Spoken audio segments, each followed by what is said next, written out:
Welcome to lesson number 11 of Endgames you must know from beginner to master. So next couple of lessons, as I outlined in the last video, will be specifically about Rook Endgames.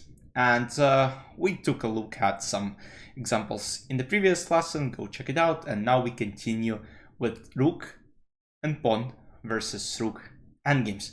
So here, once again, king is cut off by two files from our opponent d4, and here we also have mating themes.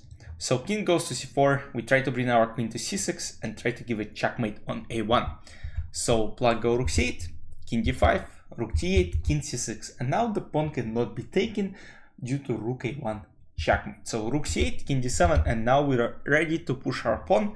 White are completely winning, black resigned. Let's get to ending number 62. Perfect cut along a rank. So here the rook cuts the black's, the defending king, one file away from this pawn. Here white have a winning technique. So black play rook a8, they're trying to block the a file. Rook goes to c6, we're trying to push b5. Rook goes to b8, trying to prevent it. Rook goes to a6, our idea is to bring king to a4. King d5, king a4, king c4, rook c6 check, and now b5. So let's take a look at the following position, rook c6, or even this. So we have pawn on b4, rook on c5, and let's take a look at the following position. So we basically advanced b4 c5 to b5 c6. And now we just have to repeat the same maneuver over and over again until we win the game. King b4, now rook c7, rook a7, king goes to a5, rook c7, b6, and this position is now completely winning. We just keep repeating this. Our pawn will be eventually promoted and white wins the game. Let's get to the next endgame example. Imperfect cut along a rank. So we say imperfect cut when the king is cut off along a rank but stays one rank ahead of the pawn. So the pawn on c4, king is on e5. If king was on e4 and rook on d5, then it would be perfect. But king on e5, the pawn on c4, and in the following case, white can actually win if it was their move to play.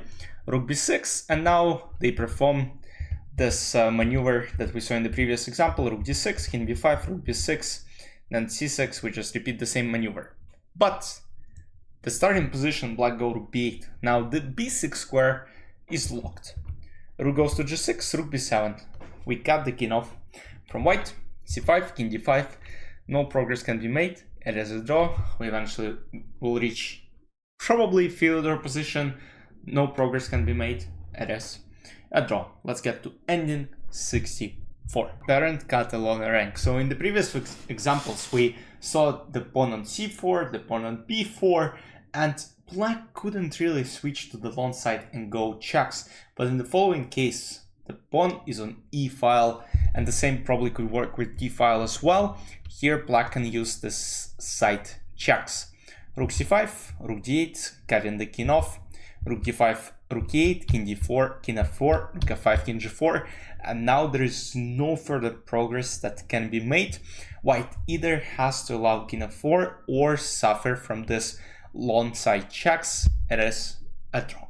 Let's get to ending number 65. Pawn on the 7th rank attacking rook in front of the pawn. So in the following case, it would be a draw if, of course, it's black to move. If it was white to move, they would play rook h8, and then rook on a7 obviously will take, but rook h7 and white will win the rook. So in the following position, black go king g7, and now they can't do anything. So king f3, king h7, and we just move our king back and forth, g7, h7.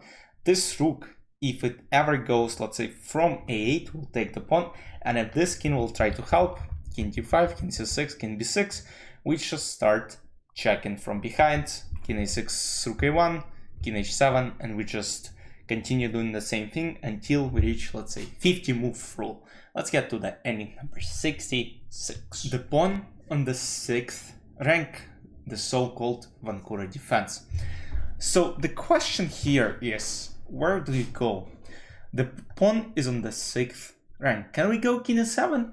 And the answer is, of course, no, because after king e7, there is a7, and if king goes to f7 back, trying to reach g7, crucial g7, rook goes to h8, and this pawn is about to be promoted. If rook a7, rook h7, white win the rook. So of course king g7 is the move that you gotta make. King f3, king tries to hide itself on a7. So rook f1 check, king f4, rook f6. So we are cutting the king from here, so it won't be able to get to b7 square. King d5, rook b6, king c5, rook f6, king b5, now rook tries to go to c8. We go rook f5 and we start checking from the side. King b6, rook f6, king b7, rook f7, king b6, rook f6, king c5, rook f5, king d4, rook f6. We reach the same position. It is a draw. Let's get to the penultimate ending position of this video. The king is in front of the pawn is on the 7th rank, so we can just switch the positions. If it was rook on a8 and king on e2, this position would have been a draw, and rook of course has to be on a1 so that king goes to g7 and there is no progress that can be made by white pieces. But king is on a8, rook is on e2, and white can win the game. So they go rook h2 and they're trying to bring the rook to b8. King s7, king g6, rook b8. Now they try to bring the king out of a8. King b7, rook b1, king c8, rook c1, king d8, rook h1, threatening checkmate. Rook goes to b6, and after king c5 we play tricky rook c6. If king c6, a8, queen promotion, and white will win the rook. King b5, rook c8. Of course we don't go a8 queen, because rook h8, rook a8, it is a draw. Rook c8, rook h8, king c7, and now king goes to b8. Black have to sacrifice rook for the pawn. White wins the game. Now let's get to the final endgame position in this video. The rook and king support the pawn. Sometimes it's very hard to make a draw in these examples. Like, you kinda know that white have great chances of winning, and one mistake can cause you a game, but still it's very beneficial to you to know some defensive technique. In the following position, black play rook b1, rook goes to b6, blocking the check on b file, rook goes to c1, trying to check from the side. a6, rook c7, king a8, rook c8, king a7, rook c7, rook b7, king c8. The idea now, if rook c7, king c7, it is a draw. King goes to b6, attacking the rook, rook goes to c1, rook h7, rook b1, king a7, rook a1, and now there is no further way to make a progress. It is a draw.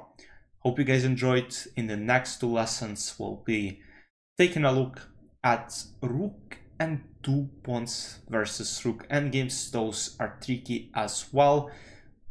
I'll see you next week. Subscribe, like this video if you enjoyed the lesson. See you next time. Bye bye.